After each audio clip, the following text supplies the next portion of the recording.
जय हिंद। चंद्रकांता क्लासेस में आप सभी का स्वागत है। पिछली वीडियो में आपने जाना था आर्क वेल्डिंग शक्ति स्रोत के बारे में। इसके अंतर्गत जितने भी वेल्डिंग मशीन हैं उनके बारे में हम अध्ययन किए थे, अर्थात AC DC welding machine, AC welding transfer और motor generator set, engine generator set, rectifier welding machine, है ना, इन्वर्टर वेल्डिंग टाइप मशीन। इन सभी वेल्डिंग मशीन के बारे में पिछले क्लास में हम बेहतर ढंग से पार्ट बाय पार्ट चर्चा किए थे।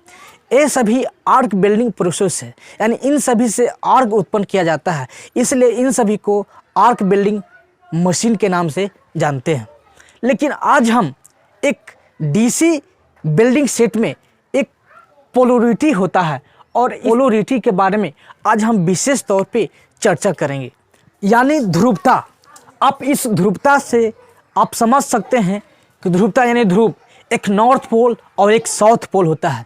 पृथ्वी एक विद्युत चुंबकीय है ना। इस पृथ्वी के अंतर्गत दो पोल हैं, एक नॉर्थ और एक साउथ, और दो पोल से बना है पोलरिटी। चूंकि डीसी वेल्डिंग में पोलरिटी का यूज किया जाता है, लेकिन पोलरिटी को जानने से पहले आपको ये जानना होगा कि पोलरिटी यानी ध्रुवता किसे कहते हैं और इसका जन्म कैसे हुआ। यानी डीसी वेल्डिंग में पोलरिटी का यूज किया जाता है, तो डीसी वेल्डिंग में पोलरिटी का जन्म कैसे हुआ इसके बारे में जानेंगे। लेकिन उससे पहले पोलरिटी को जानने से पहले एसी और डीसी करंट में अंतर जानना होगा, क्योंकि पोलरिटी का जन्म डीसी वेल्डिंग में होता है। तो आइए हम जानते हैं डीसी वेल्डिंग में पोलरिटी का जन्म कैसे होता है, और इसके लिए एसी और डीसी में थोड़ा अंतर जानना बहुत आवश्यक है। तो आइए एसी और डीसी करंट में अंतर जानते हैं। यहाँ देखेंगे एसी और डीसी में कुछ अंतर लिखेंगे। एसी मतलब होता है अल्टरनेटिंग करंट और डीसी मतलब होता है डायरेक्ट करंट। नाम से ही स्पष्ट है कि इसका धारा का दिशा हमेशा बदलते रहता है ना। एक बिंदु से दूसरे बिंदु तक धारा की प्रवाह डायरेक्ट होता है, इसीलिए इसे डीसी करंट यानी डायरेक्ट करंट कहते हैं। और अल्टरनेटिंग करंट यानी प्रत्यावर्ती, यानी एक दूसरे के प्रति यानी उल्टा होते जाएगा, यानी एक यहाँ एक प्लस एक माइनस, एक प्लस एक माइनस, एक प्लस और एक माइनस। इसमें क्या होता है कि ये धारा का प्रवाह प्लस से माइनस की ओर होता है। और इसमें क्या होता है एसी में कि एक बार करंट प्लस की ओर और एक बार माइनस की ओर, यानी इसका धारा हमेशा चेंज होते रहता है, इसलिए एसी करंट कहते हैं। लेकिन आप यहाँ देखेंगे कि हमें ज्ञात करना है पोलरिटी, यानी पोलरिटी का जन्म कैसे हुआ। तो आप यहाँ देखेंगे कि डीसी वेल्डिंग से ही पोलरिटी का जन्म हुआ है। कैसे आप देख रहे होंगे कि एक करंट है, एक करंट यानी धारा की चाल, धारा की दिशा है ना, प्लस से माइनस की ओर है ना, और माइनस की ओर, माइनस से प्लस की ओर, प्लस से माइनस, माइनस से प्लस, यानी हमेशा धारा की दिशा बदलते रहती है ना। और इसमें क्या होता है कि प्लस से माइनस की ओर धारा का प्रवाह होता है, और यही से उत्पन्न हुआ पोलरिटी का। यानी पोलरिटी का मतलब होता है धारा प्रवाह की दिशा। पोलरिटी से आप क्या समझते हैं, ऐसा सवाल पूछ दिया जाए तो आप ये लिखेंगे कि पोलरिटी से हम ये समझते हैं कि धारा प्रवाह की दिशा, एक निश्चित दिशा में धारा की जब प्रवाह होती है ना, एक निश्चित दिशा में धारा की प्रवाह होती है, उसे हम पोलरिटी कहते हैं। आप यहाँ देखेंगे धारा का प्रवाह प्लस से माइनस, माइनस से प्लस, प्लस से माइनस, माइनस से प्लस की ओर धारा का प्रवाह हो रहा है, जबकि डीसी वेल्डिंग में ऐसा नहीं है, सिर्फ प्लस से माइनस की ओर धारा का डायरेक्ट प्रवाह हो रहा है। इसलिए इसमें पोलरिटी का जन्म हुआ, और पोलरिटी का मतलब ही होता है धारा प्रवाह की दिशा, यानी निश्चित दिशा में धारा का डायरेक्ट रूप से बहना ही पोलरिटी कहलाता है। और पोलरिटी में एक चीज होता है ताप का वितरण, यानी एक धनात्मक सिरा और एक ऋणात्मक सिरा होता है, जिसमें धनात्मक सिरे में ताप का स्रोत 2/3 भाग धनात्मक सिरे से गुजरता है, और 1/3 भाग ऋणात्मक सिरे से गुजरता है।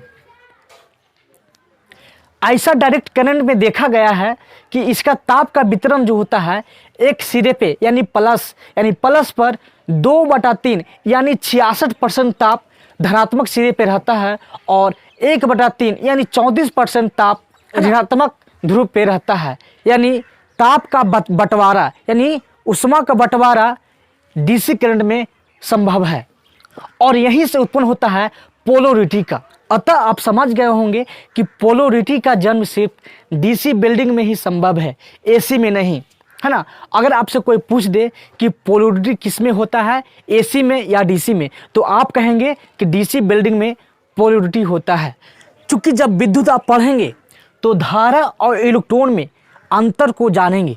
चूंकि धारा और इलेक्ट्रॉन में, है ना, बहुत गहरा संबंध है, क्योंकि आप जानते हैं कि एक इलेक्ट्रॉन की दिशा माइनस से प्लस की ओर चलता है और धारा इसके उल्टा यानी इलेक्ट्रॉन के दिशा के विपरीत धारा का प्रवाह होता है। यानी हमने बोला कि इलेक्ट्रॉन की दिशा माइनस से प्लस की ओर चलता है और धारा का दिशा इलेक्ट्रॉन के दिशा के विपरीत, यानी आप यहाँ देखेंगे इलेक्ट्रॉन की दिशा माइनस से प्लस की ओर और धारा की दिशा प्लस से माइनस की ओर। आप यहाँ देख रहे होंगे कि इलेक्ट्रॉन की दिशा जो होता है माइनस से प्लस की ओर चलता है और धारा की दिशा प्लस से माइनस की ओर चलता है। अब यहाँ देखेंगे कि इलेक्ट्रॉन की जो दिशा होती है, इलेक्ट्रॉन की दिशा जो होती है, चाहे एसी करंट हो चाहे डीसी करंट हो, दोनों में सेम होता है। यानी इलेक्ट्रॉन की जो चाल होती है, दिशा होती है, माइनस से प्लस की ओर होती है और वही धारा का जो दिशा होती है, धारा की चाल होती है, एसी करंट और डीसी करंट में अलग अलग होता है। अर्थात आप एसी करंट में देखेंगे प्लस से माइनस, माइनस से प्लस, प्लस से माइनस, माइनस से प्लस, यानी इसका दिशा हमेशा बदलते रहता है, इसलिए इसे अल्टरनेटिव करंट यानी एसी करंट कहते हैं। और वहीं दूसरी तरफ, है ना, और वहीं दूसरी तरफ धारा का जो चाल होता है प्लस से माइनस यानी डायरेक्ट रूप में बह रहा है, इसलिए इसे डायरेक्ट करंट कहते हैं। और यहीं से पोलरिटी का जन्म हुआ, यानी पोलरिटी का जन्म सिर्फ डीसी करंट में ही संभव है। चूंकि हमने जाना पोलरिटी के बारे में, लेकिन हम मुख्य बातें छोड़ दिए, लेकिन बिना देरी किए हुए, बिना समय गंवाए हुए उस मुख्य पॉइंट को हम आज जानेंगे, क्योंकि मेरा आज का मुख्य टॉपिक है पोलरिटी, है ना, यानी ध्रुवता। ध्रुवता को पहले जानने के लिए हमें इतना प्रोसेस को जानना आवश्यक था और तब इस पॉइंट पे हम आएंगे पोलरिटी के बारे में, यानी आर्क बिल्डिंग में पोलरिटी का क्या महत्व है, इसके विषय में जानेंगे। इसके विषय में जानने के लिए हम मुख्य रूप से 6 पॉइंट पे चर्चा करेंगे, अर्थात 6 पॉइंट निम्नलिखित है। आप यहाँ देखेंगे पोलरिटी किसे कहते हैं, पोलरिटी के प्रकार एवं उसका वर्णन। डीसी बिल्डिंग में पोलरिटी का क्या महत्व है, इसके बारे में जानेंगे। और चौथा पॉइंट है एसी बिल्डिंग में पोलरिटी का प्रयोग क्यों नहीं कर सकते हैं।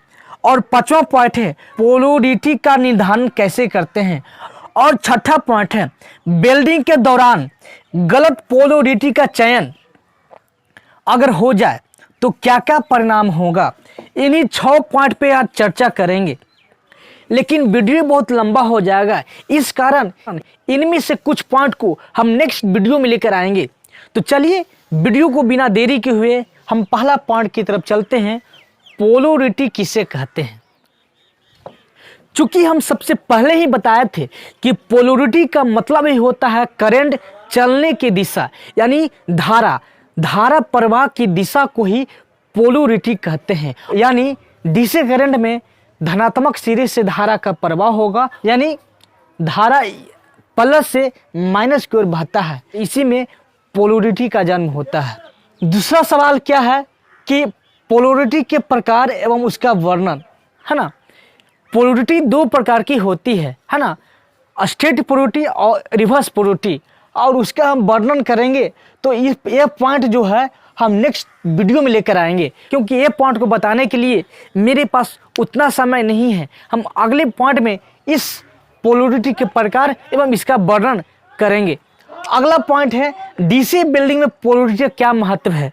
डीसी बिल्डिंग में पोलरिटी का बहुत बड़ा महत्व है, क्योंकि पोलरिटी में धनात्मक सिरे पे 2/3 भाग यानी 66% ताप धनात्मक सिरे पे और 1/3 यानी 34% ताप ऋणात्मक सिरे पे होता है, जिसके कारण वर्कशॉप में बिल्डिंग जब करते हैं तो इस पोलैरिटी का चयन करके हम बेहतर बिल्डिंग कर सकते हैं। जैसे मान लिया जाए टाइटेनियम है ना, टाइटेनियम के प्लेट को बिल्डिंग करना है तो आप जानते हैं कि टाइटेनियम प्लेट बहुत हार्ड होती है और उसे बिल्डिंग करना मुश्किल होता है। इसलिए हम टाइटेनियम के प्लेट को प्लस सिरे पे रखेंगे और इलेक्ट्रोड होल्डर को माइनस सिरे पे रखेंगे। ये ऐसा करने से क्या होता है कि हमें टाइटेनियम का प्लेट जल्दी पिघल जाएगा। मोटे प्लेट और पतले प्लेट का बिल्डिंग करने के लिए हमें पोलैरिटी का अवश्य ध्यान रखना चाहिए, क्योंकि पोलैरिटी से ही हमें ताप का वितरण हमें स्पष्ट नजर आता है और हम यह जान पाते हैं कि किस प्लेट में किस पोलैरिटी का चयन करेंगे। अर्थात इलेक्ट्रोड होल्डर और जॉब के बीच असमान ताप वितरण होता है पोलैरिटी के कारण, अतः जिसके कारण बिल्डिंग करना सबसे आसान हो जाता है। अब बात करते हैं एसी बिल्डिंग में। एसी बिल्डिंग में पोलैरिटी का यूज क्यों नहीं कर सकते हैं? तो अभी हमने बताया कि एसी पोलैरिटी का इसलिए यूज नहीं कर सकते हैं कि पोलैरिटी का मतलब ही होता है करंट चलने की दिशा, लेकिन एसी में क्या होता है प्लस से माइनस की ओर और माइनस से प्लस की ओर, प्लस से माइनस, माइनस की ओर प्लस, यानी इसका दिशा हमेशा बदलते रहता है।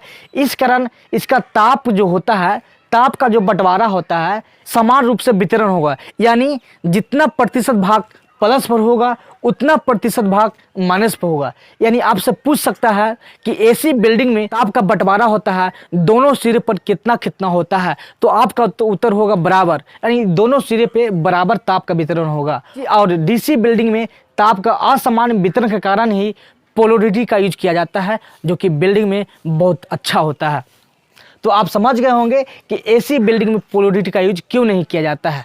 अब बात करते हैं पोलैरिटी का निर्धारण, है ना, यानी डिटर्मिनेशन ऑफ द पोलैरिटी, है ना। इसमें क्या होता है कि पोलैरिटी को हम कैसे निर्धारण कर सकते हैं, क्योंकि इसको जानने के लिए भी हम नेक्स्ट पार्ट में इसके साथ ही लेके आएंगे। जब पोलैरिटी के प्रकार हम जानेंगे और इसका वर्णन को जब पढ़ेंगे तो इसका भी हम इसी पार्ट में हम चर्चा करेंगे। अब छठा पॉइंट है वेल्डिंग के दौरान। आप यहाँ देख रहे होंगे कि वेल्डिंग के दौरान गलत पोलैरिटी यानी रॉन्ग पोलैरिटी का चयन अगर कर लेते हैं तो क्या क्या परिणाम होगा, है ना। आप डीसी बिल्डिंग में पोलैरिटी का सही चयन करना बहुत आवश्यक है। इससे क्या होगा कि मान लिया जाए कि मोटे प्लेट को बिल्डिंग करना है तो आप रिवर्स पोलैरिटी का यूज करेंगे कि स्ट्रेट पोलैरिटी का यूज करेंगे, है ना। यानी पोलैरिटी के चयन सोच समझ कर करना चाहिए प्लेट के थिकनेस अकॉर्डिंग, नहीं तो अगर गलत पोलैरिटी का यूज करेंगे तो उसका परिणाम अलग अलग आ सकता है। हम इसका विशेष चर्चा हम पोलैरिटी के जब प्रकार बताएंगे तो उसी के दौरान हम, है ना, इसका भी चर्चा करेंगे। तो आप समझ गए होंगे कि पोलैरिटी क्या होता है। तो चलिए हम नेक्स्ट पार्ट में ये जानेंगे कि पोलैरिटी के कितने प्रकार होते हैं एवं इसका लाभ और हानि को जानेंगे, है ना, और ये बिल्डिंग के दौरान गलत पोलैरिटी के चयन ये सब जानेंगे। और तब तक के लिए धन्यवाद।